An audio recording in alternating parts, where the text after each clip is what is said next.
Hi, I'm Gordon Lamphere, and welcome to the Real Finds Podcast, a podcast series where we have real conversations with key entrepreneurs, activists, and researchers shaping the real estate industry and, as a result, our world. On today's podcast, we'll be speaking with Barry LePatner. Barry has been featured on CNBC, the New York Times, and one of the nation's leading voices in the construction industry. On the podcast, we discuss the state of construction, how to get more out of every construction project, and why America's roads and bridges are falling apart. If you're a real estate investor, today's episode is well worth a listen. Barry, thank you so much for hopping on the podcast today. Glad to be with you, Gordon. So, law to construction isn't always the most predictable career move. How do you get into the construction industry? Well, I have a very unique story about that, and it takes a unique story for me to end up where I am some 50 years later. So I started out initially in the enforcement department of the New York Stock Exchange, which was at a time when it was undergoing its own technological problems. And because no one in the industry understood where it would be 1 year or 2 years later, stock methods were recorded manually in those days, so it shows you. I moved to a 20-person firm, which, among its other business, represented architects and engineers in the event of professional liability claims. So for the next 7 years, during which I became a partner of the firm, I traveled all around the country dealing with every type of construction failure and got to work with the best experts in the world. And at a certain point, before everybody said, boy, you're going to be a named partner in another few years, I said, no, I'm leaving to set up my own firm. So, of course, I wasn't smart enough to realize I was starting a firm to represent architects and engineers during a major recession of 1980 and 81, when no architect or engineer had very much business. But I was out there, and I was very fortunate. Within a very few short years, I realized I had started the first law firm in the country that ever held itself out as representing architects and engineers. And we grew amazingly. And by the time the early 90s came around, I said, wrong business model. I have to represent the owners because they're the ones who make all the decisions.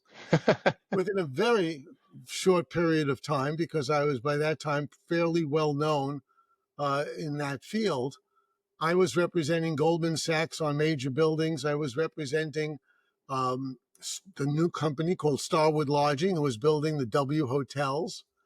And clients who I would negotiate construction contracts for came to me and said, we don't trust those contractors. We want you to manage the project for us. And so very quickly, I hired architects and other professionals, and we had a project management company. And we managed for the next 25, 30 years projects of all kinds and got to be very well regarded in the industry as people who set the standards, created new model agreements, and the like. So it was a niche business. I fell into it precipitously, but I understood it working with professionals, working with people who were very serious about building and had the opportunity to work all over the country in a field that very few lawyers understand. So, when we're talking about fields that lawyers and many even businessmen don't understand, construction is right up there. And what do you think non-construction people get the most wrong about the construction industry? Well, it's a great question because most everybody who goes into this industry assumes what they may have heard from others. And most people don't understand what underlies the construction industry. And the most important thing, and I, of course, wrote the industry standard book called Broken Buildings, Busted Budgets, which was the first industry study, which showed several things. One, most of the construction industry is composed of mom and pop shops. They are 1 to 4 persons, sometimes 5 to 9 persons, But when you start talking more than 25 or 30 people, you start talking about less than 1% of all the construction firms in the country. So all around, it's largely a small business, which is highly inefficient. National standards show most contractors make 1 to 4% a year, not a lot of profit, and a tremendous amount of risk. So the whole concept of risk here is little understood. The ones who are most at risk is the owners who go out and get financing for a 10 million, 20 million, or $1 billion project. But underneath that is a whole category of small contractors, small subcontractors, small vendors, suppliers, people all around the world who are contingent upon everything coming together and being right on a product that hardly uses technology. So the other thing to know about this business is, unlike every other industry in America, technology does not govern. It's Well, the same as it was 50 and 100 years ago. well, there are elements of the real estate industry that's true for as well. So I can't hate on them too much. In terms of that, I wanted to talk kind of about where you see some of those biggest inefficiencies, because we certainly have gone into so many of them in the real estate industry. Where do they exist in construction? Okay. Let me simplify the answer to that question. The first thing you have to understand is that if an architect, an engineer, design team does not produce what is called a complete and coordinated set of construction documents for contractors to bid on, if there are errors in that, if there are omissions, if they are not coordinated so that the architect's drawings match up with the structural engineers, match up with the mechanical engineers, the plumbing engineers, the all the different kinds of people who come together, fire inspectors, if those are not closely coordinated, contractors cannot give you a fixed price. And so the owner from day one is already at a huge disadvantage. There's going to be change orders. There's going to be natural delays. The project's not going to be finished on time. The lenders are going to end up screaming and they're saying, I need more money because you didn't complete. So those inefficiencies, which are manifest throughout the whole process, start if you as an owner do not know how, and you do not have the right architects and engineers who can give you a complete set that is coordinated of design documents for bidding purposes. So can you speak a little bit more about that bidding process and kind of, how that plays out? Because I think that for people that are investors that are listening to this, that are maybe LPs, and um, maybe they haven't done a whole lot of construction on their own, I think it blows some people's minds that sometimes you have low bid contracting, and then the price can drastically change as the deal moves on. I know we've definitely had some construction projects that had unforeseeable changes, and those, are understandable sometimes when you discover something that's grossly wrong with a property that you wouldn't have discovered until afterwards, and after demo. But sometimes that low bid contracting is just low bid contracting. And so, can you go into that a little bit and kind of how that plays out in the industry? Okay, several things. You and most people who put the hat on saying owner or construction lender know the term guaranteed maximum price, a GMP contract. Everybody hears this. And what I say and what I make no bones about, that is the biggest myth that exists in this country, along with giant shrimp. Because contractors who rarely have ever seen a complete and coordinated set of design documents always say, we're going to give you a guaranteed maximum price, but buried somewhere in their contract, it says, if we uncover errors and omissions or mistakes or things that are not coordinated, we will stop, advise you, the owner, of that. require your architects and engineers to amend the drawings, and then we will proceed with the project at an increased price because we weren't told about these things. So, first of all, a GMP contract will always have that warning, and it is always a red flag for an owner. Secondly, if you want to have a chance at avoiding that problem, an owner needs a sophisticated project manager who knows all the games, who knows how to tell architects and engineers, make that more detailed, do the coordination, take the necessary time. Third, today, most architects and engineers and most owners say, oh, yes, but we have computer-aided design. We use Revit. We use Autodesk, and we can produce a digital product. I tell you as a fact, almost all of those digital projects that are produced by architects and engineers today go to what is called level 300. It is nice and beautiful, has wonderful things on it, but it is not level 400, which is a complete and coordinated set of design documents. And so if you don't get the design team, even if they're using digital design, they're using Revit, they're using BIM, all the things, the magical words they've uncovered in the last few years, they still are not mostly trained on how to get to that other level. Secondly, owners and lenders must understand is that when you start a project before the plans are completed, when a lender says, I need you to get into the ground fast, so start doing that, inevitably the plans are rushed and they are never coordinated, and for sure they're going to be delayed. Project cost is going to go up for certain. There are studies that show on big projects, there's a 98% certainty that the projects are going to go over budget and the project's going to be 6 months to 18 months delayed. So you have to understand the risks. And I end up spending a lot of time with owners, a lot of time sometimes with the lenders, on explaining the risks that are attendant when you make that decision to start in the ground early and not get a complete and coordinated set of design documents. So when we talk about um, solutions to this, many of the solutions I hear in the industry is, well, tech is going to solve this, right?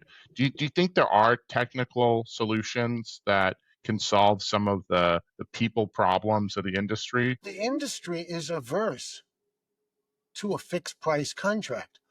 Understand that, first of all, architects and engineers are not told how to do a complete and coordinated set of documents. It's only when owners insist upon it. And we laugh, but I can walk into most architect and engineering firms and I can get everybody smiling over the fact, when was the last time you did a complete and coordinated set of drawings? Maybe some will say the last time was when you represented the owner, Barry, and you were the project manager, because that's how we got a fixed price. But most times, for instance, you see a school district has a $1 billion budget to build 8 schools. It ends up 4 or 5 years later, they built 5. Why is that? And they spent the billion. Because in no instance was there a fixed price. There was a cost overrun on every budget. And if you want to test me on that, what you do is you go to Google and they have a Google alert. You type in construction cost overruns, and every day you will get a list from around the country of projects that have run over budget. It's myriad. So we have an industry-wide problem, and this is a major problem because of the following. The construction industry is about $1.5 trillion a year of our GDP. It's 5% of our GDP. And yet it is the most inefficient, the least technology-driven industry in our world. And we allow this for some reason because of the factors I highlighted to you, how architects and engineers are trained, how contractors are given to bid low so they can make claims and make more money and more profits on those change orders, and how construction lenders allow this because what do they care? If there's an extra 6 months, it's an extra 6 months of interest that they're getting on a high priced construction loan. So what's the best way for somebody who's building to protect themselves against this, uh, and prevent themselves from having these cost overruns and problems? If someone were coming into the industry today and they wanted to solve that problem, okay, rather than, okay, it went over by $50 million, I'll raise the cost of my apartments, or I'll charge a higher rent to all the tenants I'm going to have in the building. If they really wanted to build cost effectively, they've got to control the design. They've got to ask the questions: are we completed?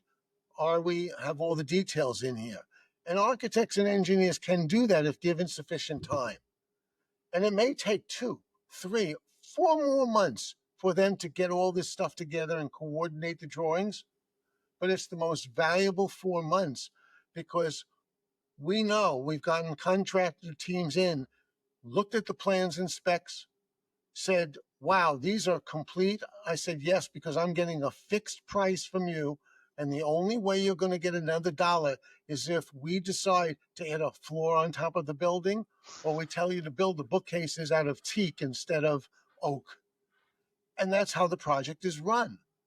But very few people in this country who are in either the lending world, the development world, or the building world fully understand the balance of those risks and how to make a project work from a budgetary standpoint and a scheduling standpoint. So I think there's very few people in this country that also would disagree with some of the potential risks that are going on a broader construction issue, which is infrastructure and some of the dilemma around that. And you literally wrote the book on some of the infrastructure problems. So I'm curious, can we dive into like what worries you most in the world of infrastructure in the United States? Well, infrastructure, which of course covers our roads, covers our bridges, covers our national electric grid, covers our dams, covers a whole host of the institutionalized backbone of our society, is critical to our nation. However, as I wrote in the book Too Big to Fall, America's Failing Infrastructure and the Way Forward, what I identified from the research that I did was that our nation took that infrastructure for granted. Largely built in the 50s, the 60s, the 70s, into the 80s. Our roads and bridges were mostly completed under the federal highway grants by the 80s and 90s. However, we did not allocate money for maintenance. And states, which were given the obligation to fund those maintenance, now most of it would be paid by federal funds if it's a national highway or a national bridge, never understood how to put the time into monitoring and getting the money for maintenance. As a result, to this day, after more than a decade after I wrote the book, most states, and we see from the new American Society of Civil Engineers report card on our infrastructure, that our infrastructure gets like a C minus rating. Why? Because everywhere you go, bridges are cracking. Bridges have frozen bearings.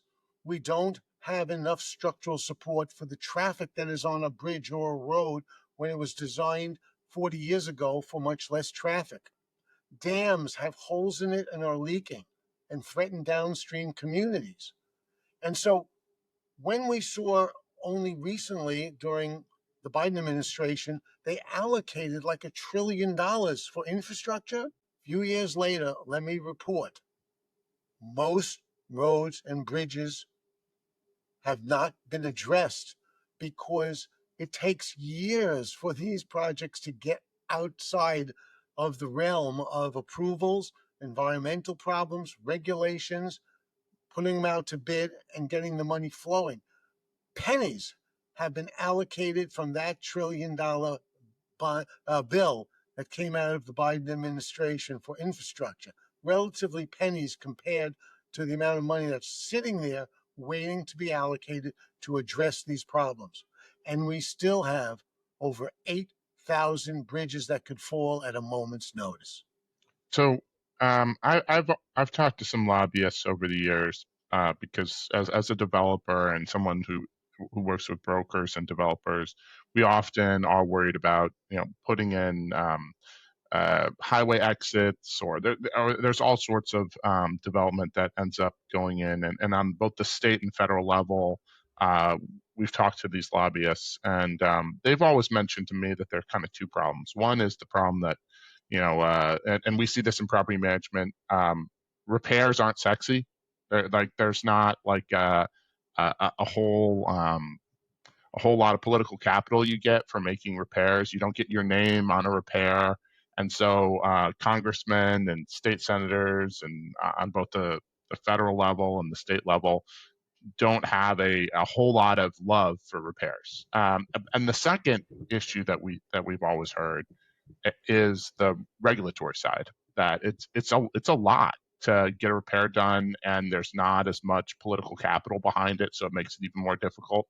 Do you think that deregulation of the repair process would speed things up and make them effective, or are we just stuck between a rock and a hard place? I think there are several issues that overlap in response to your question, Gordon. Right now, the money has been allocated. Okay, there has been not all the money necessary. They fall far short of the money necessary to secure our electric grid, our dams, our roads, our bridges, not to mention Amtrak problems. The issue is, number one, we have a shortfall of about 439,000 skilled workers in this country. That's number one. Yes. And it's going to grow if the 40% who are migrant workers and who work as people who are critical to projects are not around in the next couple of years. So we have a major problem with that. We have a major problem in the recognition of the critical need for this work. Best example, the bridge in Baltimore that was hit by a tanker. Okay, that bridge has always been designated as a bridge that could fall at a moment's notice.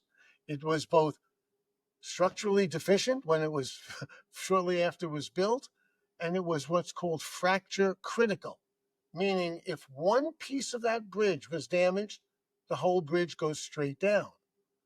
Those piers were exposed to that kind of traffic from day one. There are dozens and dozens of similar bridges around our nation, just like that Baltimore Harbor Bridge, that can go down on a moment's notice right now.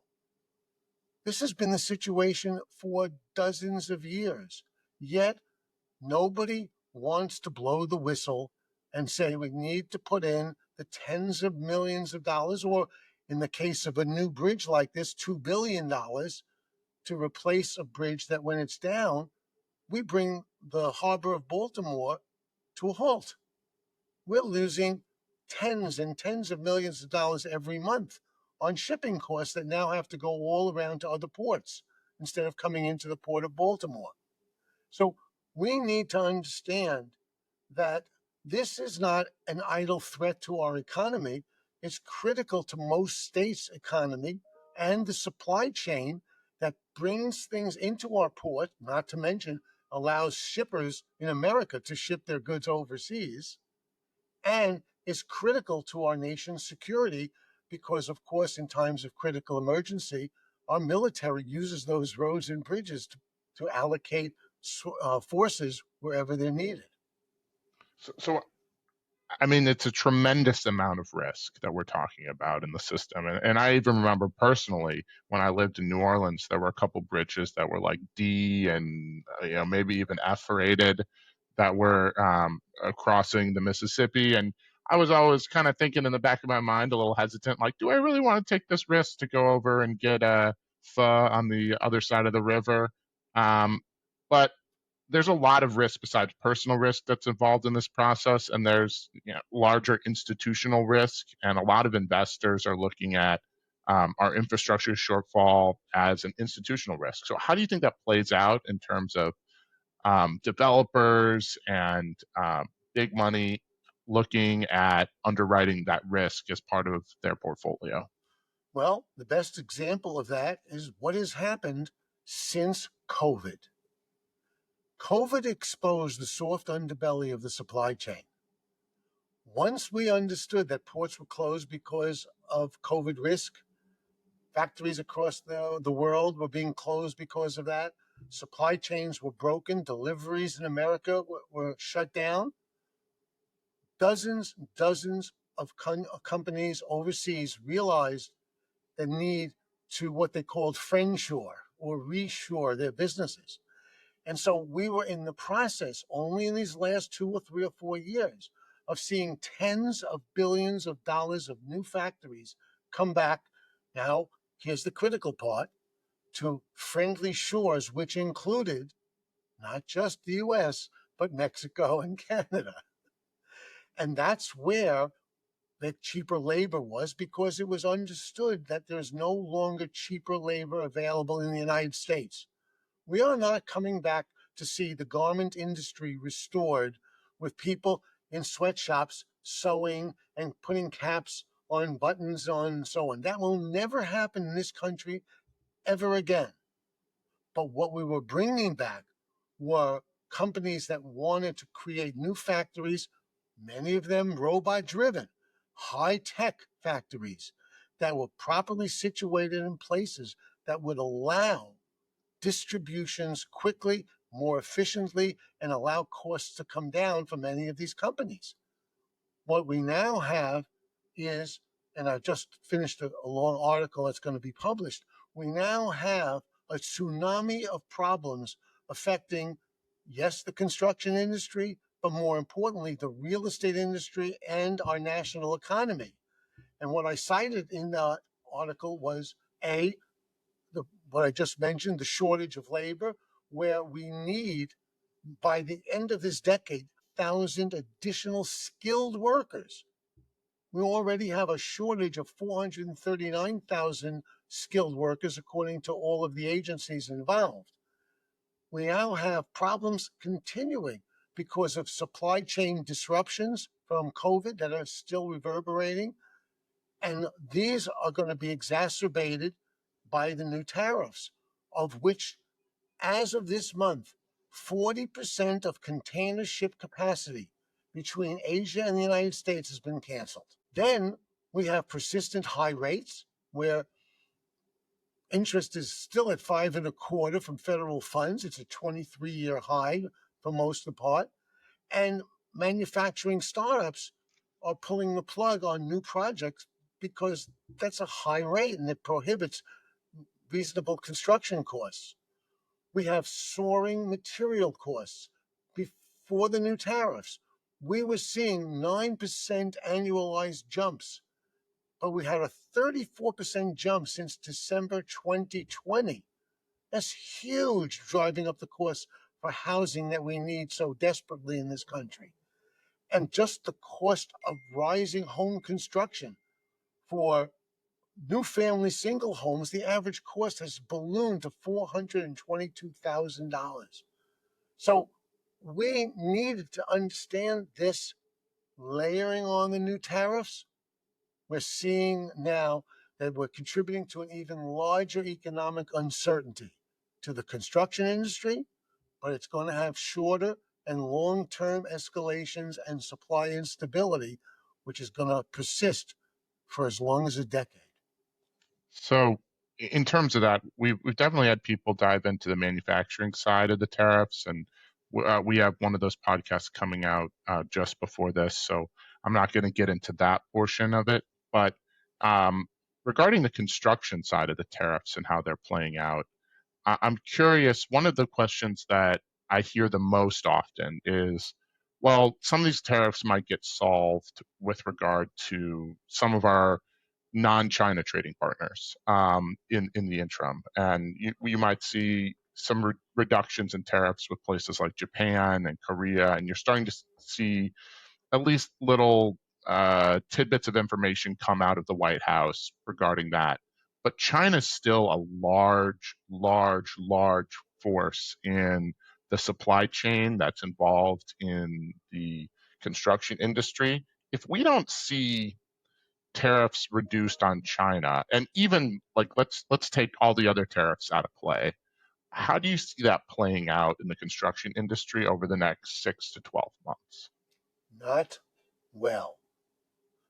30% of most of the products specified for a construction project come from China or companies where China sends us to Vietnam to minimize the tariff, and we get it to here or over to India.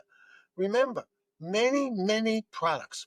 Let's think about our air conditioners. Let's think about our generators. Let's think about our elevator.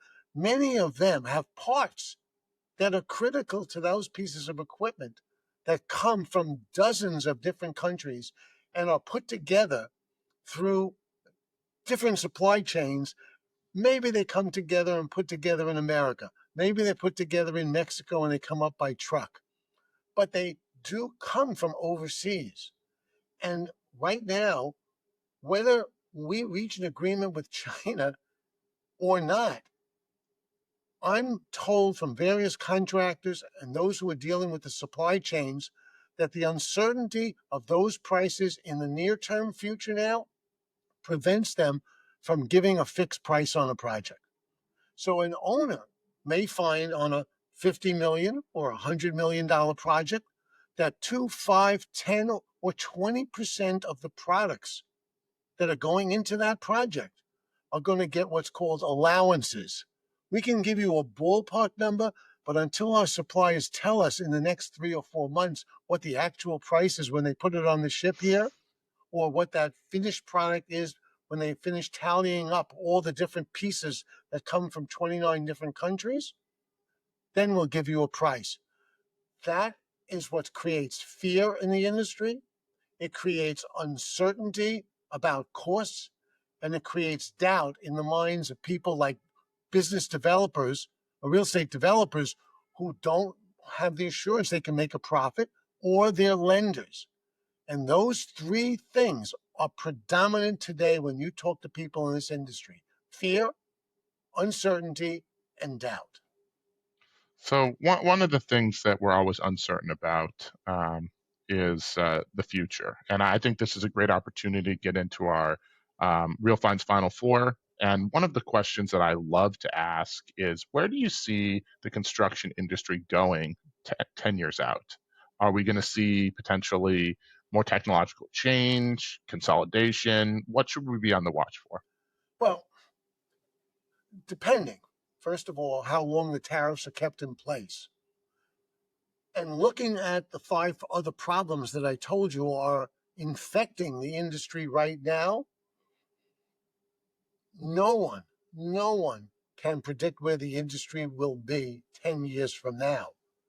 But I can say for certainty that if the tariffs continue for 6 months or more, if interest from the Federal Reserve because of these concerns remains high, if we go towards a recession, if the costs for housing become prohibitive, if research and development projects do not go forward on all the new things that we're going to expect for the next 25 years, which starts with the research and development and the funding from the federal government, then I can tell you we're going to have a very, very insecure real estate design and construction industry for the next decade. Well, I think in terms of that, one of the other things that we'd love to talk about is, and this is a thing that we've had a long track record of reaching out, and I think you give unique advice on this because you have a website dedicated to this. Is what little tidbits of advice would you give a young Barry who maybe is starting out in the industry and maybe doesn't know as much about construction or law and just is trying to get their start? Two things I would go back in time, and aside from telling my young self who wins the Kentucky Derby, uh, which would have speeded up acquisition of riches. But two things. One, life is a long journey, and the number one character that you must bring to it is patience. I think the hardest thing for a young person, especially someone who wants to do good, is ambitious about helping people, and wants to build a constituency, wants to build a client list, or wants to get known in the industry, it does require time and patience. And the other thing, I was a big follower of history of the New Deal when I was younger. And I read a book by a New York Times journalist who was the Thomas Friedman of his time, Arthur Kroc. And he was the most respected journalist from the New York Times.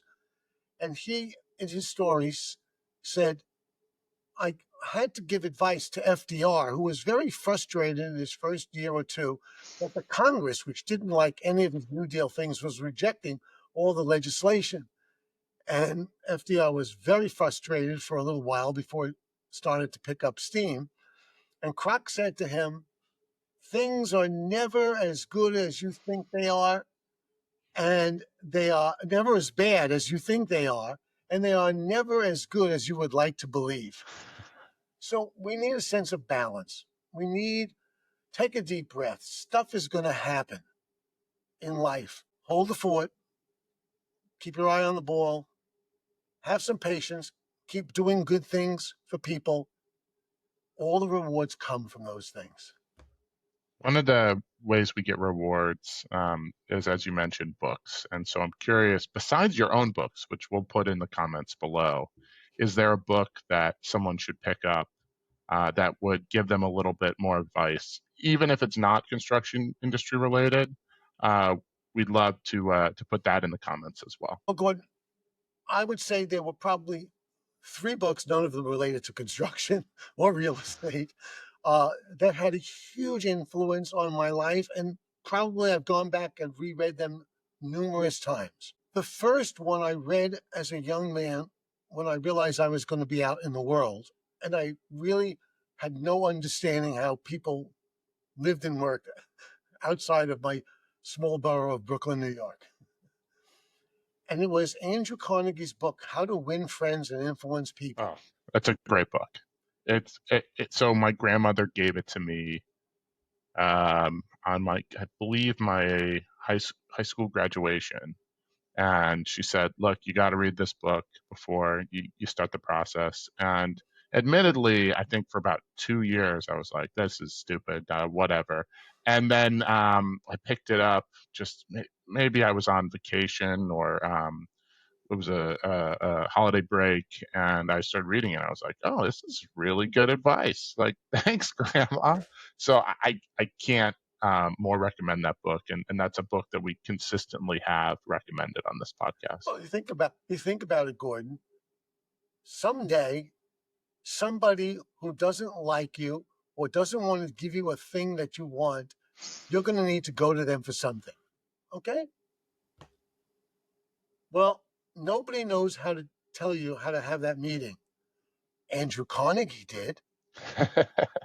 He said, get that person, no matter what, to say yes to you twice. So if you can figure a way on, you find out that that person loves the same sports team that you do, or that they have a hobby just like you, and you start talking about it and you get them to say yes twice, you have started to melt their hearts about their adamancy that you are a horrible person. Andrew Carnegie, and there's a million other pieces of advice in that book. 2 other books had a huge influence on me. One is a very little known book that I've given out to 100 people over my lifetime. It's called Timing is Everything. And it's written by a guy named Dennis with one N, Dennis Waitley, Waitley. And I can't recommend that book enough, because he says everything about our lives, all relationships, all projects, everything we start and do and deal with people is like the seasons. There's 4 seasons. There's winter time, when you have to start doing the planning. There's nothing growing, so you're ordering your seeds, you're figuring out things, how you're going to make your field. There's a springtime when you start to plant them and you have to do everything right, water them right, just get them going. There's a summertime when you yield the crops and you say, wow, look at all the beautiful flowers and fruit and vegetables. And then there's the autumn when you have to take everything down and start planning how you're going to do it for the next year. Well, our relationships have those 4 seasons. And when you think about them, you go, yeah, that's how I remember my old partner. We started off great. We had great plans and eventually fell a cropper for whatever reasons. But if you identify coming into a new season early enough, you avoid mistakes. So I learned a huge amount from the book Timing is Everything. Finally, the book that is my number one novel because it teaches more about the world than any other, War and Peace by Leo Tolstoy. Tolstoy's phenomenal. Yes. You learn about the whole world from that book. So besides Russian literature, one of the ways that we like to get a little bit of additional knowledge on this podcast, and really the whole reason for the podcast, is we believe that the men and women who are in the arena in their professions or experts tend to know the next expert to talk to. And I'm curious, and we won't let you get away with leaving the podcast without dropping at least one name. Who's the next person that should be on? Well, it happens to be the next person that I want to meet, and I'm making arrangements in order to have that happen. And it is Ezra Klein, who writes for the New York Times, who just came out, co-authored a book called Abundance, which discusses the problem of concentrated power and how concentrated power is making it impossible for us to do things we need for our democracy. Because what he says is that we have overregulated our world built environment. We have seen all good intentions stymie development. We have seen things that we want done that take 5, 7, 8, 10 years because we put in concerns about bad economic development with regulations that prevent the development and promote, and we don't even know how to promote good development going forward.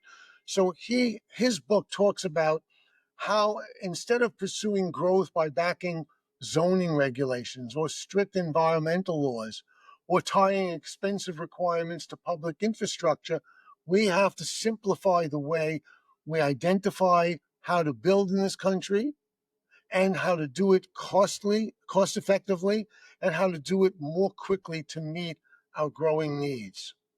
Well, I saw him doing the rounds on a number of podcasts, and I believe he had one conversation, I think it was with Jon Stewart, about this topic, and absolutely fascinating. So there's one last question, though, that we always have to ask, and that's simply, what's the best way if somebody's interested, Barry, that they can get in contact with you? Well, for I don't know how many years since the internet started, but my email is BLePatner, BLEPATNER, at lepatner.com. I get inquiries or people just wanting to say hello, or sometimes saying, I finally read your book and it saved my life, all the time. And I'm so happy to reach out to everybody in our world of wanting to understand this wonderful world of construction that has made our world so great. I mean, I've had the good fortune. I worked on rebuilding the Statue of Liberty back in the 1980s. I worked on Ellis Island. I've built headquarters facilities for people. I've built schools for governments. I've worked on just wonderful, wonderful projects. And all of it has allowed me to meet fabulous people who are well-traveled, articulate, who became great friends. It's a fabulous industry. And I would tell anyone who wants to go into it, find your niche. It's a big industry. Don't be a generalist. Find a niche. And with technology, which is hugely needed, the future is all about finding a better way to build a construction mousetrap. Barry, thank you so very much for hopping on the podcast, and we have to have you on in the future. Glad to have been here with you, Gordon, and thanks for asking me to come on. Thanks again to Barry. We appreciate his insights. And if you enjoyed the podcast, please give us a like, a 5-star review. Any interactions and subscriptions truly matter and help us continue to get quality guests. You can find us on YouTube, Spotify, or wherever you get your podcasts. I'm Gordon Lamphere of the Real Finance Podcast. Thank you for listening.